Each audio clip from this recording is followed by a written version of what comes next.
Now, Epic Universe is just a few months away from opening, but Universal is still releasing some information, some tidbits of behind the scenes of the designing process of many of these lands, as they have done this on their Discover Universal podcast, where they bring creatives on from each land to come and talk about some of the things that they've worked on. Sometimes they reveal a little bit of information that we didn't know before, but you do get an insight into the people working on these lands and really their passion for what they're doing. And it is nice to be able to be kind of brought along the creative process to see what's going into these things if you're a fan of these IPs and looking forward to Epic Universe, of course. And we have the last one, more than likely, that is going to come out of these, which is finally, and the one I've been looking forward to the most, which is Super Nintendo World. So they're going to talk about it on here, but I will say, more than likely, looking at the runtime of this episode, and also the fact that Super Nintendo World is a known commodity. I mean, there is two of them already in existence in Hollywood and over in Japan. And so there's not a lot of things about this land necessarily that we don't know about already, but I am curious about what they're going to say in here on this episode. So if you haven't seen one of these before, it's a little bit of a cringy podcast, but I just kind of show the highlights from some of the things they talk about. I give some reaction to it, and we just kind of walk through it together. So that's what we're going to do here today, and we will get right into the episode here.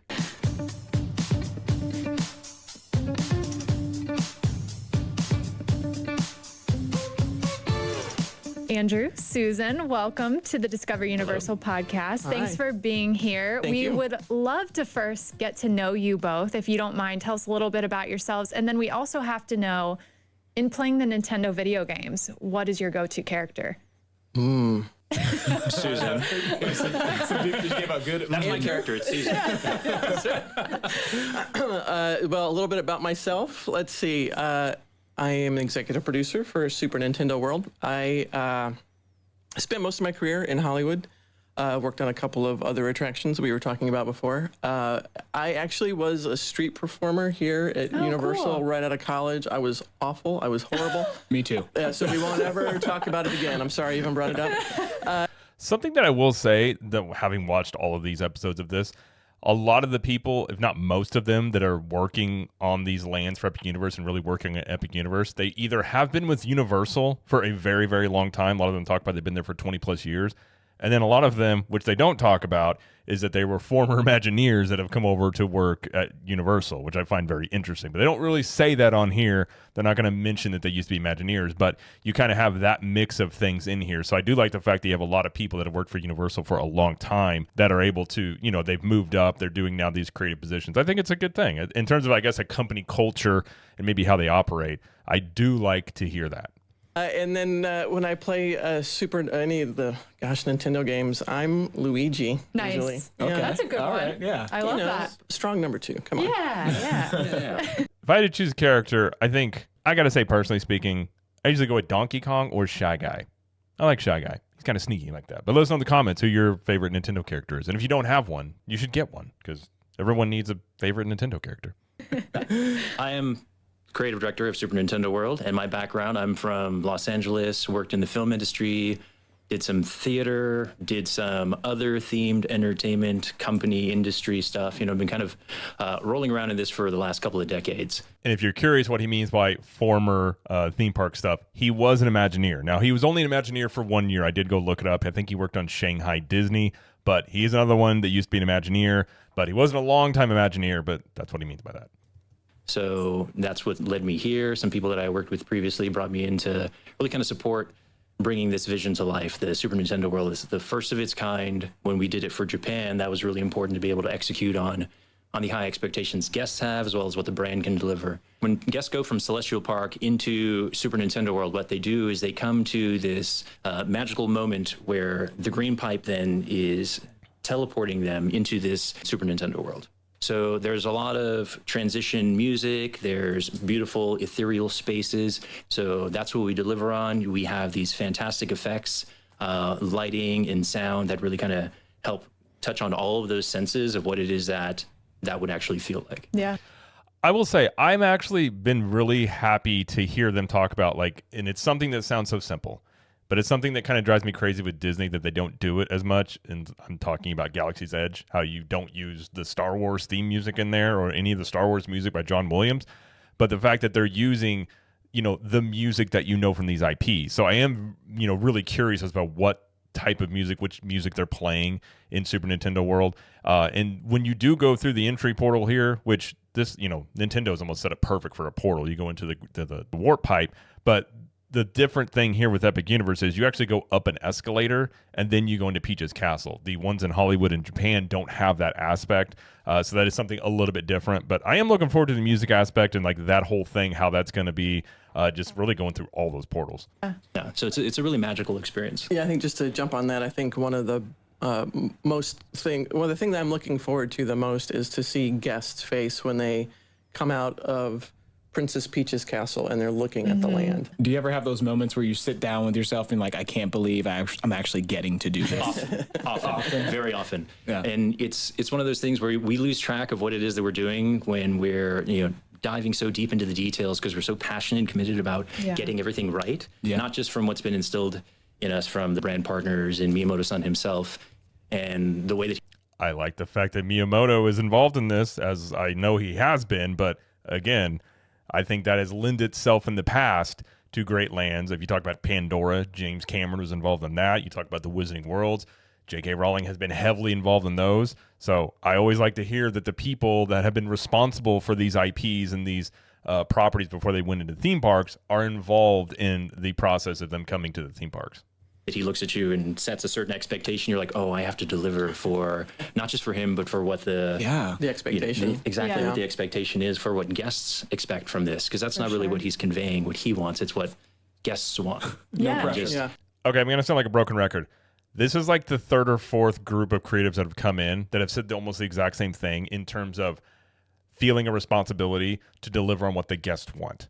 I find that very refreshing in an era where you have a lot, especially you talk about movies and television as for a time period there, and some of it's still going on, where they're really not giving the guests what they want. It's more or less them trying to tell the audience what they need to have. This is what we want you to consume, not, hey, this is what you've been asking for. I just continually like hearing the creative team, which obviously this is coming from whoever, Mark Woodbury is the CEO of the Universal Resorts. Obviously, it's set from him as he has a creative end of things, but like the people that are in charge are setting this tone of saying, giving the guests what they want. And never going to get it perfect, but I do love hearing that because that's a great framework to work from. And everything I've heard about Epic Universe, this is an ongoing theme. And I never get tired of hearing it. I think it's a great thing to hear. Yeah. Zero pressure. and when you look up and you see the reality of what it is that it's become, that's really gratifying. And yeah, you have to take a moment and just kind of say, wow, this is what we're doing. Yep. Yeah. Wild. Susan, you mentioned too, just this first impression walking into this land. Dylan got to go to Universal Studios Hollywood. I have not yet experienced it, but something Dylan was talking about is just this kinetic nature. When you enter into the land, seeing everything moving and active.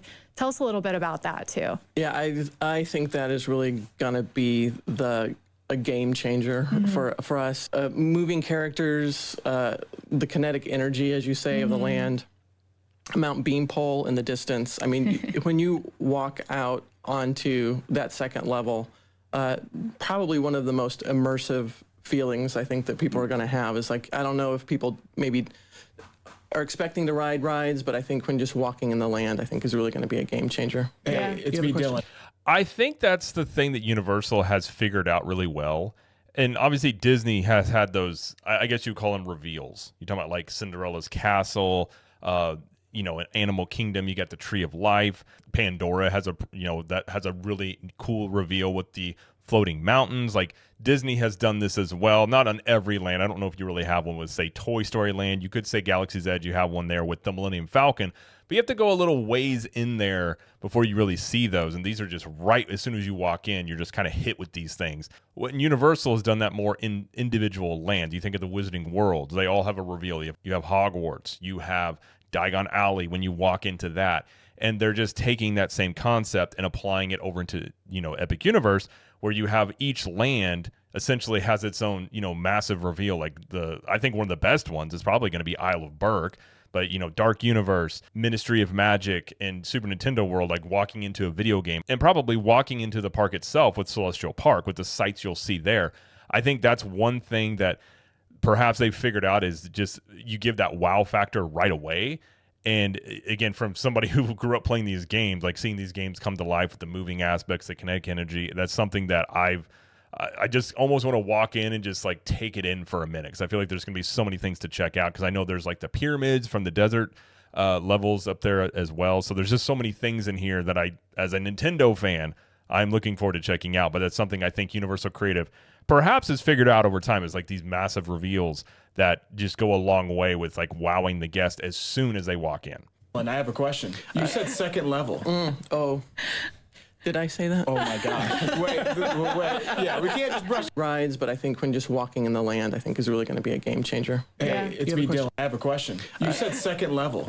Oh, did I say that? Oh my God. Wait. Yeah, we can't just brush over that. That's what, second level? It's a rare occasion when you can have guests, you enter into space and you have guests interacting with the same world, within that same world, at multiple levels, above you, around you, below you, and everything is just kind of fully engaged. It's pretty incredible. Oh, yeah. I can't wait. Well, we have some awesome attractions coming to this land. So tell us about these attractions. We're very much looking forward to experiencing those firsthand. Andrew. I'm kidding. So we have 4 main attractions, we like to say. One is obviously Yoshi's Adventure. Family-based attraction. I think so cute. It is so cute, and the team makes fun of me because I said in an interview that it was too cute for words, and it really is too cute for words. Then we have Mario Kart Bowser's Challenge, which Andrew can speak on momentarily. Then we have Kart Madness and Donkey Kong Country. And then the fourth element is the interactive gameplay. We really consider that the fourth attraction. Yeah. And yeah, so that's one reason I think Super Nintendo World, obviously it's popular. So this land is going to be, I think, probably the most in terms of like a packed, jammed land. I think it's going to be Super Nintendo World, just from that aspect. And it's multi-generational. So you have not only like myself, like I grew up playing Nintendo, my kids play Nintendo. So like, you know, you have multiple generations that want to experience this stuff. But on top of it, there's so many things that are going to keep you in this land, from not only the attractions, but the meet and greets, the food, and then all the things you can do involving the power-up bands, which that one guy's wearing on his wrist, which are going to allow you to have more interactivity in the land. And I know at least out in Hollywood and Japan, there's multiple ones here. I don't know if there's anything new in Epic Universes that isn't in the other ones, but there's so many different little games you can play that are just going to keep people in this land. And we do know that Universal, at one point on the app, they fixed it since then, but they did show where there could be virtual queues for these lands. I think what it'll be is potentially if a land hits capacity, it'll go into a virtual queue mode. I think if any of them have a chance to do it, if you were taking bets about the most likely, I do think Super Nintendo World is the one that potentially could be the one that would hit capacity first and have to go into a virtual queue, just for that reason of I don't know how many people will go in here, ride rides, and then just leave. I think a lot of people are going to stick around this land, check it all out, and then you got Donkey Kong Country extension. So there's a lot of things in here that could lend itself to people spending a lot of time in this land. we're really looking forward to opening all of these at the same time. I think this will be the first time, I know it'll be the first time that all of these attractions have been available on day one. Awesome. Yeah. Okay. Very cool. Yeah. What we've done with the interactives, this is something that becomes a bit more visceral of an engagement with the characters themselves, and roles as a tally, like as an overall world gameplay, right? So then that becomes an experience all in itself as you're going through. And as you said, Mario Kart, Bowser's Challenge, this is something that has been delivered. We're constantly developing on our own work because we have the time and availability to really kind of learn from what we've delivered in the past. And it's just incredible to see how something can progress in that way. So I've heard from people that have ridden the Mario Kart attraction that it's okay. Like it's the AR type of ride, so it's supposed to be like Mario Kart, which, you know, I'm a fan of that. It's screen based. It's nothing that's like the most amazing thing you've ever ridden. But I do find it interesting. He said that, you know, we have the time that we can do things essentially better. So I'm wondering if there's going to be aspects of this ride that are different or improved from, say, Hollywood and Japan's versions. I don't know. I don't have anything to compare that to, but I am curious, having heard him say that. So one of the things I think is important to know about Mario Kart Bowser's Challenge is the story behind it. Guests are invited into Bowser's Castle, and so the queue really sets up the story of how Bowser's trying to intimidate you. It's really a lot of fun to just kind of take in that story in the queue, learn how to play the game, and then you hop on the car and you're on your way.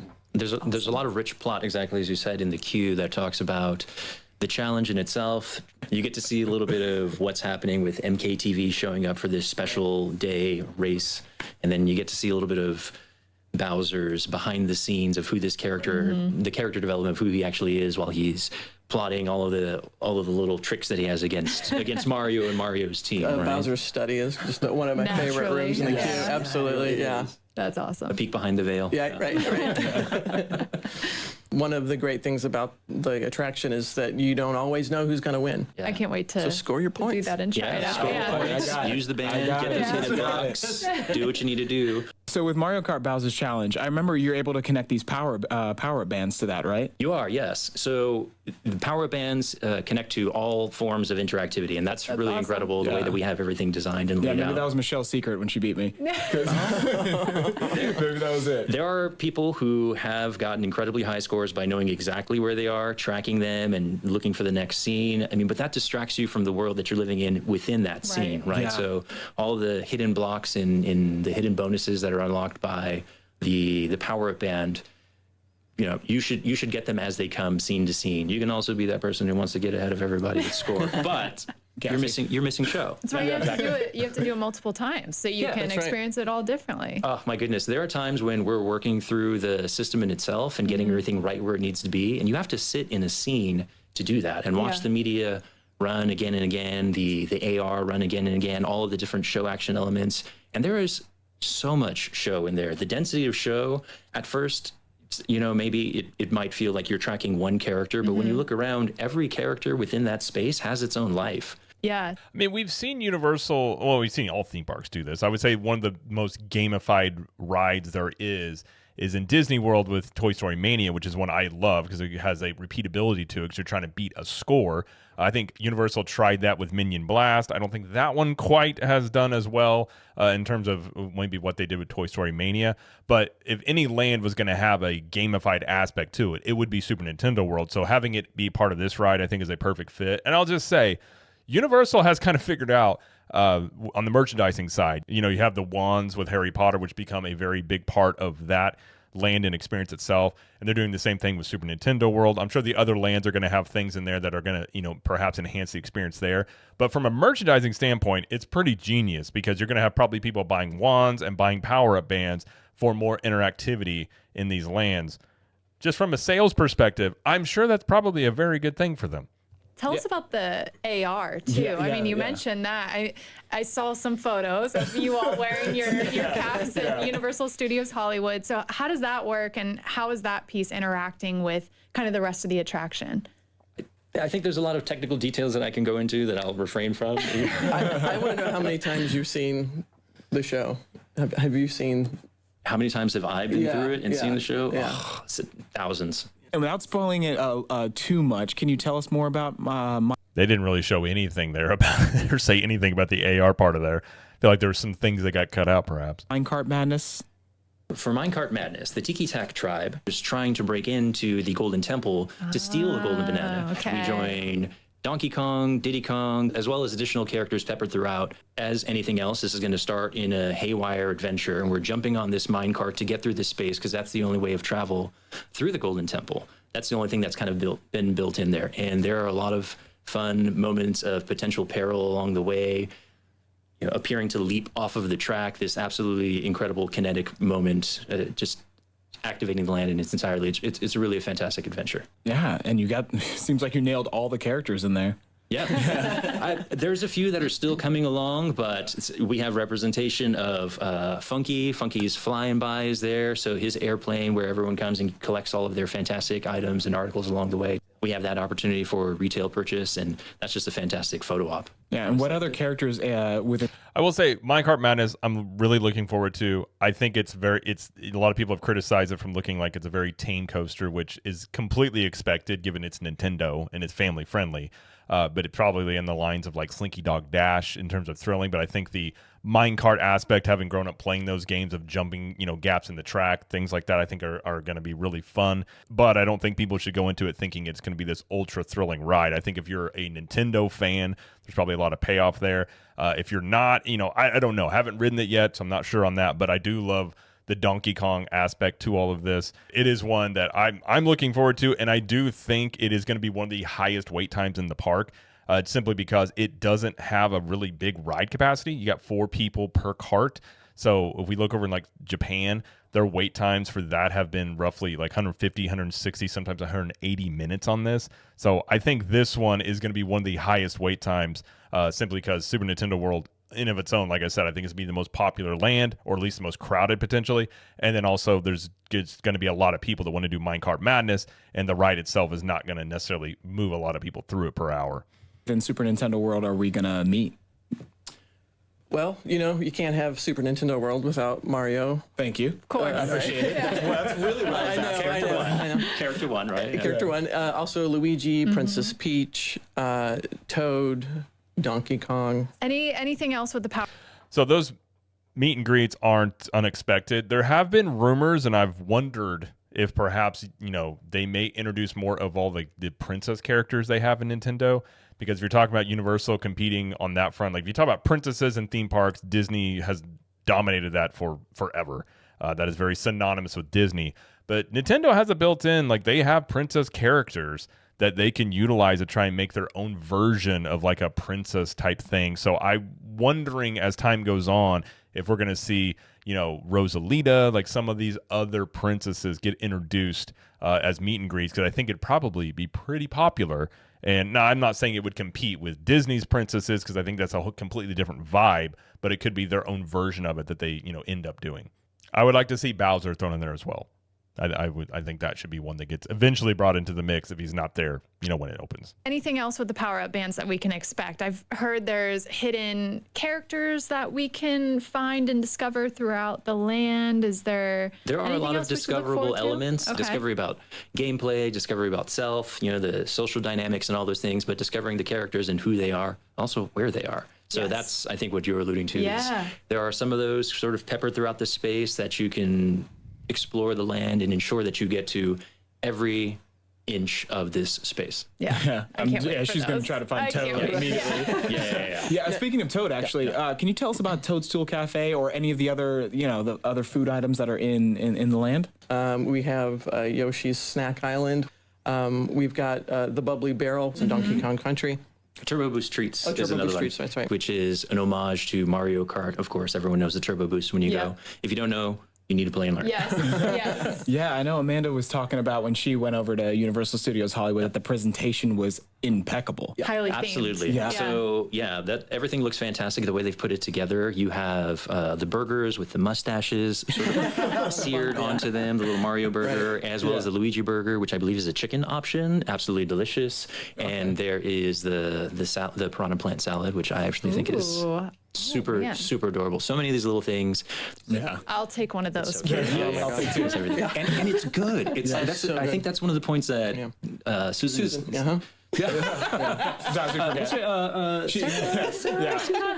of the points say Luigi, but it's fine. Hey. I know. I thought we were going by characters here. But that's one of the points is that they're so exceptional at what they do. It doesn't just look fantastic. It tastes great as well. I have heard really good things about Toadstool Cafe, and I've said all along, I think Universal has been improving their food options as they've gone along. You look at the Wizarding Worlds, those have been much better. They've upgraded some of the ones in the existing parks. And I think the Epic Universe food is, top tiers. It's really good. I think it will help propel Epic Universe into, even a higher tier of theme park potentially. If you look at, what Disney's done with food, whether or not people, some people have talked about it's gotten worse or it's not as good, but they have done a lot, at least with iconic foods. And I think if the food here is good, it's highly themed, I think obviously it's going to be a big success. But I will say, I think they're missing an opportunity in using something with the blue shell. I think the blue shell would make instead of Mario Motors, maybe the blue shell shack or something. I think that would have been a really good option there, personally speaking. But if you know Mario Kart, then you'll understand what I'm talking about there. Awesome. Well, is there anything else that you are most excited for guests to experience? What's that one thing that, you're stoked to see the reactions for? If you can pinpoint one specifically. I think we've talked about it a couple of times today. For me, the thing that I'm most looking forward to is seeing people's faces when they come out of Princess Peach's castle on that second level and they see Mount Beanpole in the distance. They see the world that's already alive. Andrew's mentioned it a couple of times today. We really want to create a world that is happening whether or not you're there or not. Right. You're just visiting on this day. That's awesome. And I think guests are really going to be in for just a great time. And so I'll be up on that second level watching people come out of Princess Peach's castle and looking at Mount Beanpole and seeing Super Nintendo World all around. Yeah, no.